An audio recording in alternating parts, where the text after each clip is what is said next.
Artık Türk-Amerikan ilişkileri bu seviyesinin de çok gerisine düşmüştür.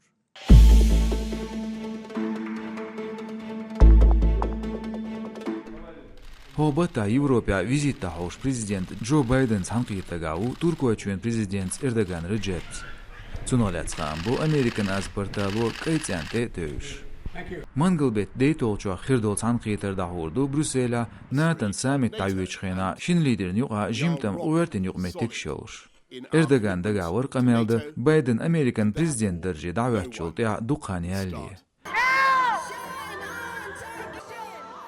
تحوى تركون ليدر دوك ديالور ازر اسباب قيد توغشرا اسمان امبيريا دوقا ارموي باير جينا تتغلر بايدن دريدر باندولش Ankara düğalıyor satsın. Amerika Birleşik Devletleri Başkanı Biden ile